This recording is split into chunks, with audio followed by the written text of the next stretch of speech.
Timnas Indonesia harus mengubur mimpi tampil di Piala Dunia 2026. Harapan itu pupus setelah skuad Garuda kalah 0-1 dari Irak di King Abdullah Sports City Stadium, Jeddah, Minggu dini hari. Lalu apa langkah selanjutnya dan bagaimana dengan nasib pelatih Patrick Kluivert dan pemain timnas saat ini? Akan kita bahas bersama sejumlah narasumber. Sudah hari di studio analis sepak bola Iksan Mahar. Selamat pagi Mas Iksan. Pagi. Terima kasih Mas sudah bergabung di Dialog Sapa Indonesia Pagi dan juga sudah bergabung bersama kita secara daring mantan pemain timnas Indonesia Kurnia Sandi. Selamat pagi Coach. Selamat pagi Bung. Terima kasih sudah bergabung juga Mas Iksan, Mas Kurnia. Saya langsung ke Mas Iksan. Yep. Harus ada yang bertanggung jawab nggak dengan kekalahan Indonesia 2 kali dan juga tidak lolosnya ke Piala Dunia? Tentu ini suatu kemunduran besar kalau kita lihat. Kita melupakan dulu lah target Piala Dunia ini tercapai atau tidak. Tapi kalau kita secara realistis melihat dari permainan tim, jelas ini suatu kemunduran dibandingkan terutama melawan Arab Saudi di putaran ketiga lalu. Kita menang sekali dan seri sekali tapi kemarin kalah. Dan kemudian lawan Irak pun meskipun ada perbaikan tapi ternyata kita tidak berdaya juga karena tidak bisa mencetak gol. Itu jelas dibandingkan lawan Irak sebelumnya meskipun kita sempat pernah November 2023 kalah di Basra tapi kita bisa mencetak gol. Kemudian di Piala Asia juga sempat 1 kali mencetak gol lewat Marcelino Ferdinand dan kelihatan kemarin juga tidak berdaya juga lini depan. Jadi memang ada kemunduran dari sisi permainan tim terlepas apapun hasilnya lolos atau tidak kita ke Piala Dunia, tapi memang tentu harus ada evaluasi terutama dari sisi pelatih. Tapi di satu sisi apapun misalkan evaluasi yang diambil adalah pemecatan pelatih kepala yakni Patrick Kluivert, jelas ini akan ada harga mahal yang harus dilakukan oleh PSSI. Oke, Coach Kurnia, menurut Anda seperti itu harus ada yang bertanggung jawab di Indonesia tidak lolos ke Piala Dunia? Ya, saya sependapat dengan apa yang diucapkan oleh Mas Iksan tadi juga dengan statement yang dikeluarkan oleh Pak Marji. Saya setuju sekali karena kegagalan timnas Indonesia untuk melaju ke babak selanjutnya itu tanggung jawab dari pelatih karena pemain di lapangan sudah bekerja sekuat tenaga mengeluarkan semua kemampuan yang terbaik, tapi itu kan semua instruksi dari pelatih. Kita juga bertanya-tanya apakah pemain itu paham strategi apa yang ingin diterapkan oleh Patrick Kluivert. Jadi saya pikir sependapat dengan Mas Iksan dan Pak Marji tadi, pelatih kepala yang harus dievaluasi. Oke, pelatih yang harus dievaluasi ya. Oke, Mas Iksan, 20 pertandingan Piala Dunia, kualifikasi Piala Dunia Indonesia. Salah satu yang terbanyak di kualifikasi ini untuk di zona Asia ya, Indonesia ini. Iya. Evaluasinya seperti apa selama ini? Iya, bahkan nggak cuma salah satu banyak, tapi terbanyak dalam sejarah sejak AFC mengadakan kualifikasi Piala Dunia secara mandiri sejak 94.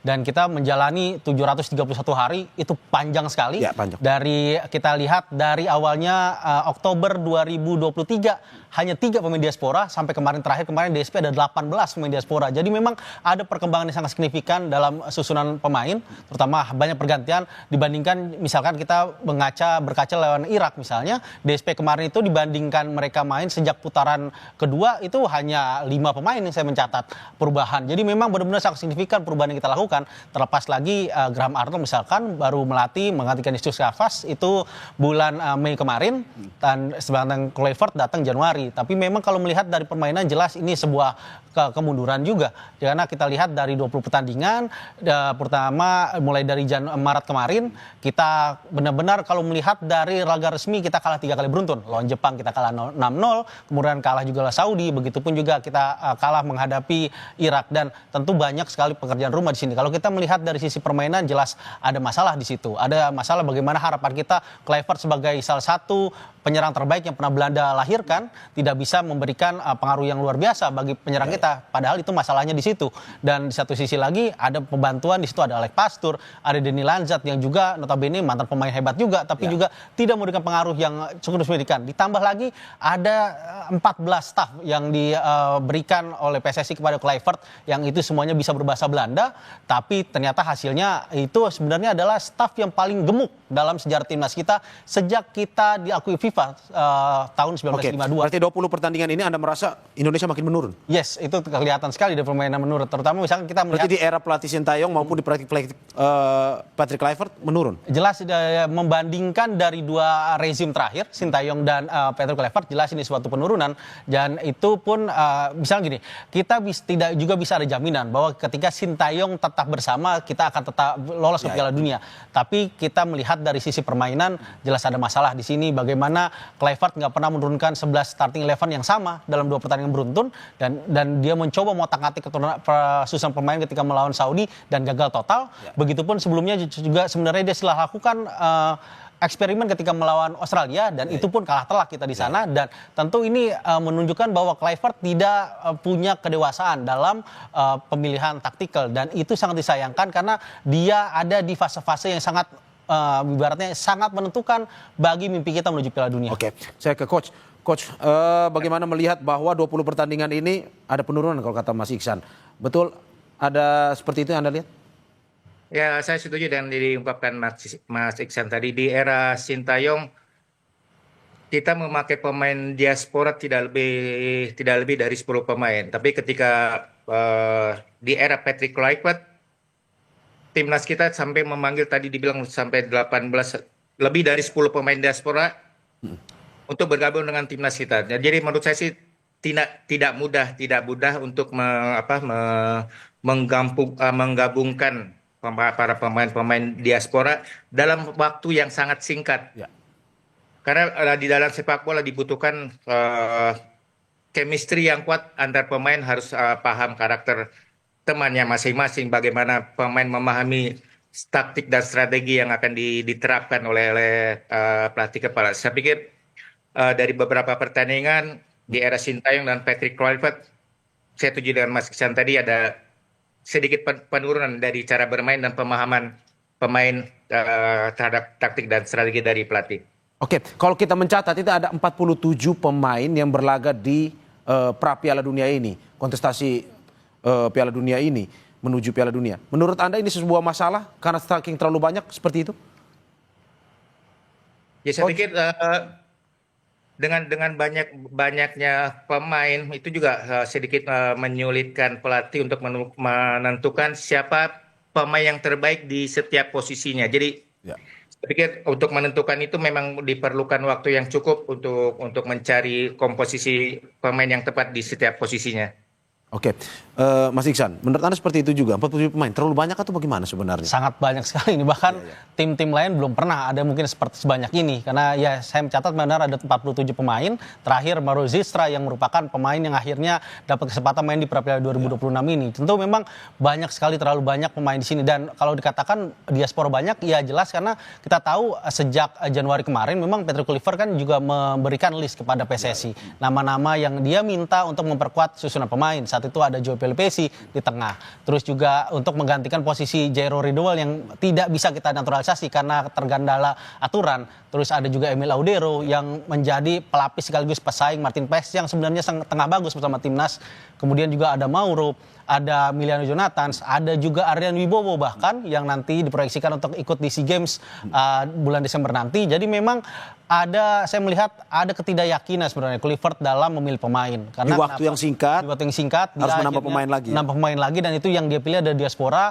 Ironisnya karena sebenarnya stok kita banyak pemain lokal sebenarnya. Kalau seandainya benar-benar Kluivert seperti kita misalnya berkaca pada bagaimana dulu pelatih pertama Belanda yang datangkan Will Korver tahun 75-76, bagaimana Will itu berkeliling dari Sabang sampai Maroko untuk mencari, bahkan melakukan TC di Bangka tahun 75 untuk menghadapi Olimpiade saat itu 76 di Montreal, dan dia benar-benar mencari pemain lokal yang dia butuhkan. Dan sekarang tidak terlihat itu sangat disayangkan. Pastur dan Lanzat mendatangi liga-liga, nonton pertandingan, tapi notabene hanya pemain itu saja yang dipilih, tidak ada gebrakan baru. Hanya Beckham Putra yang dikasih caps oleh Patrick Kluivert di era Patrick dengan 4 caps hingga sejauh ini, dan ada sempat juga harapan dari Septian Bagaskara tapi juga tidak dimainkan. Jadi memang ada kendala yang diberikan Kluivert, dia meminta diaspora tapi ternyata dia tidak bisa menangani pemain-pemain itu untuk masuk dalam skema yang dia butuhkan. Oke, saya ke Coach Kurnia. Menurut Anda dengan Anda tadi mengatakan Patrick Kluivert yang harus bertanggung jawab, ke depan nasibnya seperti apa? Tetap bersama Indonesia tapi ada evaluasinya atau sudah selesai romantismenya nih?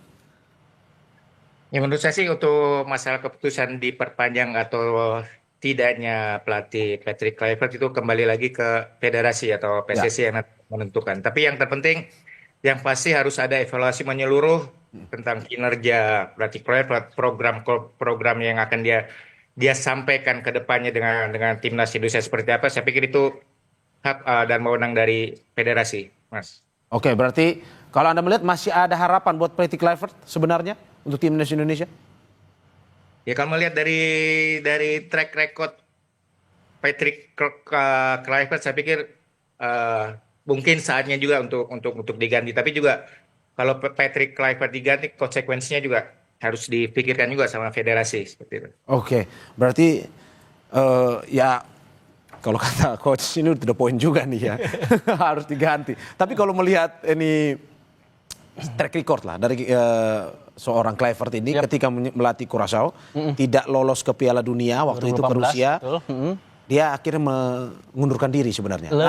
Dia melakukan mutual agreement saat itu. Mutual agreement, oke. Nah, kalau menurut Anda saat ini dari manajemen, nasib Patrick Kluivert mengganti atau tetap bersama Patrick? Tentu ada pilihan untuk mengganti salah satunya. Tapi kalau saya melihat mengganti pun tidak bisa terlalu sporadis bergantinya. Mungkin bisa sementara ada Pastur di situ atau Lanzat bisa jadi pelatih kepala interim sementara karena kita punya laga FIFA Matchday di bulan depan.